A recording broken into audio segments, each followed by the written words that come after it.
தியானலிங்கம் அம்மா எனக்கு அது கொடு இது கொடு, அதுக்காக இல்லை. இது நீங்க அமைதியா உட்கார்ந்தீங்கன்னா எந்த அறிவு இல்லைனாலும் ஒரு தியான நிலை கொண்டு போகுது.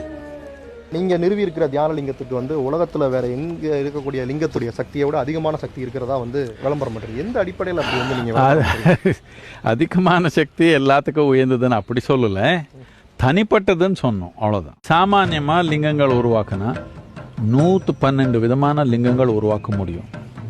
என்னத்துக்குன்னா 112 சக்கரங்கள் நம்ம உடல்ல இருக்குது. இது என்னன்னா எல்லாமே சேர்த்து உருவாக்கப்பட்டிருக்கிற ஒரு லிங்கம்.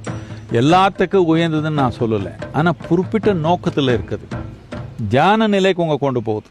நீங்கள் போய் இங்கே தியானலிங்கம்மே எனக்கு அது கொடு இது கொடு, அதுக்காக இல்லை. இது நீங்கள் அமைதியாக உட்கார்ந்தீங்கன்னா எந்த அறிவு இல்லைனாலும் உங்களுக்கு தியானத்தை பற்றி ஒரு தியான நிலை கொண்டு போகுது. தியான நிலை கொண்டு போகிறதுன்னு என்ன அர்த்தம்னா, நீங்கள் உட்கார்ந்தீங்கன்னா உங்கள் உடல் இங்கே இருக்குது, உங்கள் மனம் கொஞ்சம் தள்ளி இருக்கிற மாதிரி இருக்குது, நான்ன்றது கொஞ்சம் பிரிஞ்ச மாதிரி இருக்குது. கொஞ்ச நாள் தொடர்ந்து தியானம் செஞ்சீங்கன்னா இங்கே நின்னால உடல் இங்கே இருக்குது, மனம் அங்கே இருக்குது, நான்ன்றது கொஞ்சம் தள்ளி இருக்குது. இந்த மாதிரி மனிதனுக்கு எங்கே பாதிப்பு என்ற பயமே இல்லைன்னா உங்களுக்கு, அப்போதானே நீங்கள் ஒரு முழு படி எடுக்கிறீங்க வாழ்க்கையில். இதுக்காக தியான லிங்கம். இன்னொரு லிங்கத்துக்கு ஒப்பிட்டு பார்த்து அதுக்கு மேலே இது உயர்ந்ததுன்னு நாம் எப்பவுமே சொல்லலை.